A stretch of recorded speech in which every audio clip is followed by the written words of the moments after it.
Hi అండి, నేను మీ దివ్య. ఈరోజు రెసిపీ వచ్చేసి చికెన్ కర్రీ. ముందుగా 6 నుంచి 7 ఉల్లిపాయలు తీసుకుని నీట్గా వాటర్లో వాష్ చేసి పైన పొట్టు తీసేసి సన్నగా తురుముకొని పక్కన ఉంచుకోండి.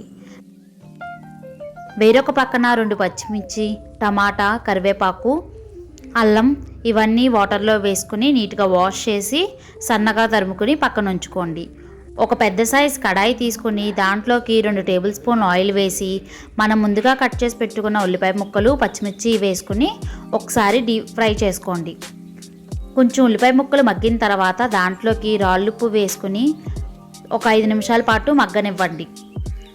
వేరొక పక్కన అల్లం వెల్లుల్లిపాయ పేస్ట్ నూరుకొని ఒక పక్కన ఉంచుకోండి. చికెన్ అనేది మీకు ఏ సైజులో కావాలితే ఆ సైజులో పీసెస్ లాగా కట్ చేసుకుని నీట్గా వాష్ చేసి మనం ముందుగా మగ్గబెట్టుకుంటున్న ఉల్లిపాయ పచ్చిమిర్చిలోకి చికెన్ పీసెస్ కూడా వేసుకొని ఒక 10 నిమిషాల పాటు మగ్గపెట్టుకోండి.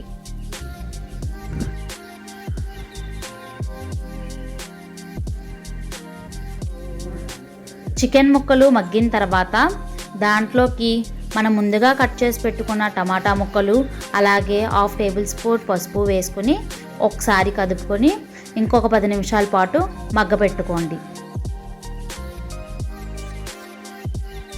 దాంట్లోకి సరిపడా కారం, అలాగే మనం ముందుగా గ్రైండ్ చేసి పెట్టుకున్న అల్లం వెల్లుల్లిపాయ పేస్ట్ మసాలా వేసుకుని ఒకసారి కదుపుకొని గ్లాస్ వాటర్ వేసి బాగా దగ్గరికి ఉడకనివ్వండి.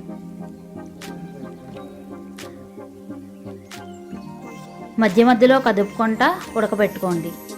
కర్రీ అనేది అయిపోయిన తర్వాత దాంట్లోకి కొత్తిమీరతో కానీ కరివేపాకుతో కానీ గార్నిష్ చేసుకుని సర్వ్ చేసుకోండి. మా వీడియో మీకు నచ్చినట్లయితే లైక్ చేయండి. ఇంకా మరిన్ని రుచుల కోసం మా యూట్యూబ్ ఛానల్ని సబ్స్క్రైబ్ చేసుకోండి. Thank you for watching.